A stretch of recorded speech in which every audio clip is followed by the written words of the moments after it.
అందరికీ నమస్కారం. The news Telugu ground report 2026కి మీ అందరికీ స్వాగతం. ఆంధ్రప్రదేశ్లో 2 ఏళ్ల కూటమి పాలన తర్వాత ప్రజల్లో ప్రభుత్వ పనితీరు పట్ల ఎలాంటి అభిప్రాయం ఉంది?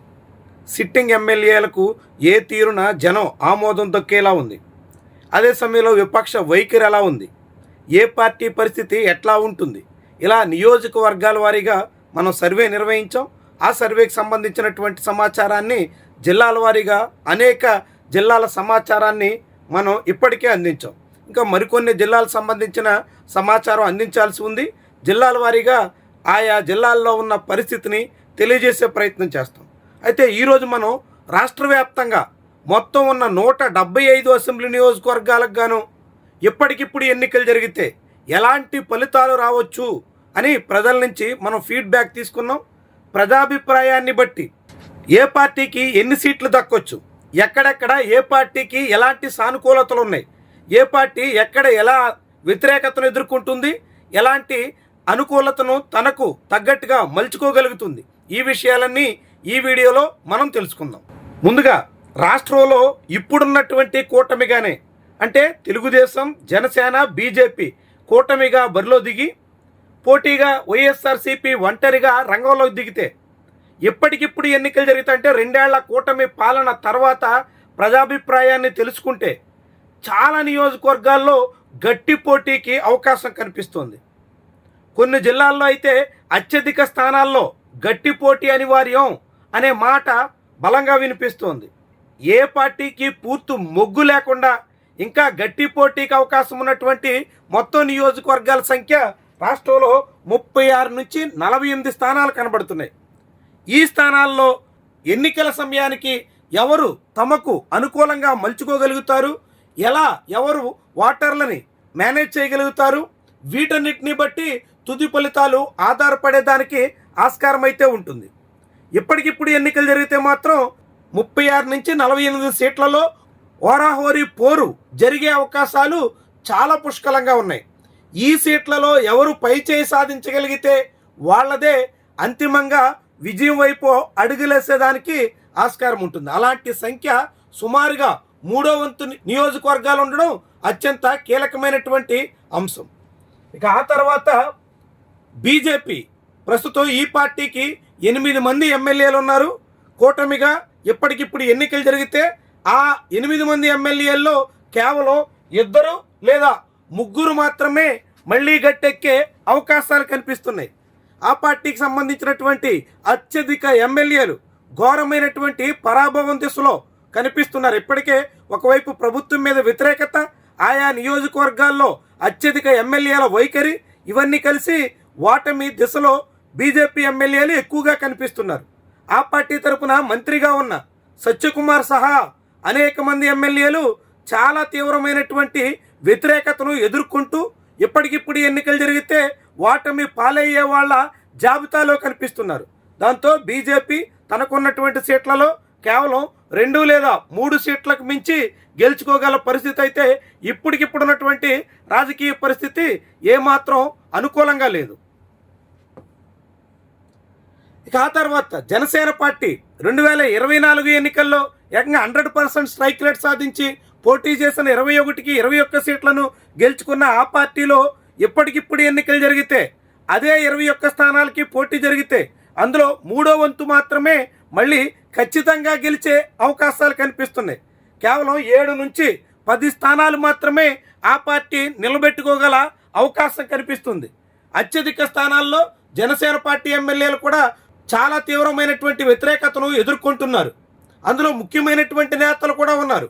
వాళ్ళంతా వచ్చే ఎన్నికల్లో మళ్ళీ పోటీకి దిగితే గనక ప్రజల్లో తీవ్రమైనటువంటి అసంతృప్తిని ఎదుర్కోక తప్పదు, వ్యతిరేకతను ఎదుర్కొని ఓటమి దిశలో పయనించక తప్పదు అనే మాట అయితే వినిపిస్తుంది. ఇప్పటికే కొన్ని నియోజకవర్గాల్లో దాదాపుగా జనసేన చేతులెత్తేసేటంత స్థాయిలో చేరిపోతోంది. ఈ తరుణంలో ఆ పార్టీకి మళ్ళీ ఎన్నికలు గనక జరిగితే కేవలం 3వ వంతు సీట్లకు మాత్రమే పరిమితం అవడం ఖాయం అనేటువంటి అభిప్రాయం ప్రజల్లో వినిపించింది. ఇక కూటమిలోనే పెద్ద పార్టీ తెలుగుదేశం. ప్రస్తుతం ఈ పార్టీకి 135 మంది ఎమ్మెల్యేలు ఉన్నారు.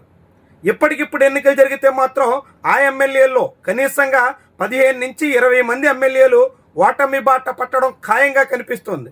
దాంతో ఆ పార్టీ తిరిగి మళ్ళీ ఖచ్చితంగా నిలబెట్టుకోగలిగినటువంటి స్థానాల సంఖ్య 79 నుంచి 82 సీట్లకు పరిమితమై కనిపిస్తోంది. గట్టి పోటీ అనేక నియోజకవర్గాల్లో ఎదుర్కొంటుంది. ముఖ్యంగా రాయలసీమ, ఉత్తరాంధ్రలో తెలుగుదేశం పార్టీ బాగా వెనుకబడిపోతున్నట్టు కనిపిస్తోంది. రైతుల నుంచి, గ్రామీణ ప్రాంతాల్లో సాధారణ మహిళల నుంచి కూడా తీవ్రమైన వ్యతిరేకత ఎదుర్కొంటుంది. ఈ కారణాలతో ఆ పార్టీ భారీగా నష్టపోయే దిశలో ఉంది. కూటమి కారణంగా గోదావరి, కృష్ణా ప్రాంతాల్లో కొంత ఆ పార్టీ ప్రభావం కనిపిస్తున్న మిగిలిన జిల్లాల్లో మాత్రం ఘోరంగా దెబ్బతినే దిశలో తెలుగుదేశం పార్టీ ఉంది. దాంతో మొత్తంగా చూస్తే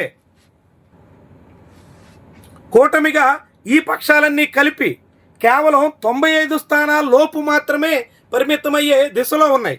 ఇక గట్టి పోటీ ఉన్న సీట్లలో బలంగా ప్రయత్నం చేసి వాటిని కూడా కైవసం చేసుకోవడానికి తగ్గట్టుగా ప్రణాళిక రచిస్తే మాత్రమే తిరిగి మళ్ళీ గద్దెనెక్కడానికి ఎక్కువ అవకాశాలు ఉంటాయి.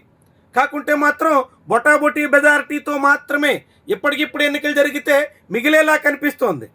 ఈ పరిస్థితిని చక్కదిద్దుకుని ముఖ్యంగా గ్రామీణ ప్రాంతాల్లో పెరుగుతున్నటువంటి వ్యతిరేకతను చల్లార్చుకోకపోతే కూటమి రాబోయే ఎన్నికల నాటికి అత్యంత గడ్డు స్థితిలోకి చేజారిపోయే ప్రమాదం అయితే ఉంటుంది.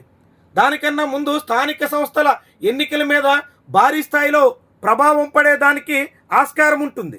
పట్టణాల్లో మిడిల్ క్లాసులో మొదలైనటువంటి అసహనం, పల్లెల్లో చాలా వర్గాల్లో పెరుగుతున్నటువంటి వ్యతిరేకత అన్నీ కలిసి కూటమి పుట్టి ముంచేసే దిశలో అయితే పరిస్థితులు మారుతున్నాయి.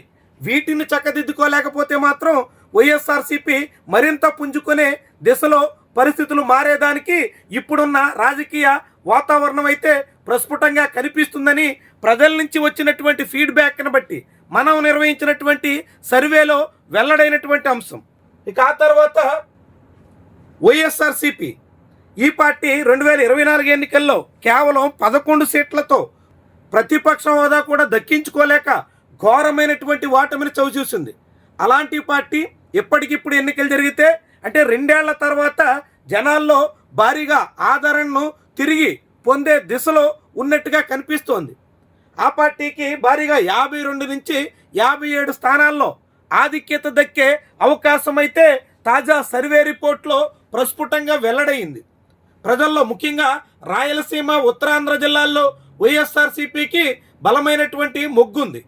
కానీ గోదావరి, కృష్ణా, గుంటూరు ఈ బెల్ట్లో మాత్రం విశాఖపట్నం నుంచి గుంటూరు వరకు ఉన్న బెల్ట్లో ఆ పార్టీ ఇంకా చాలా బలహీనంగా కనిపిస్తోంది.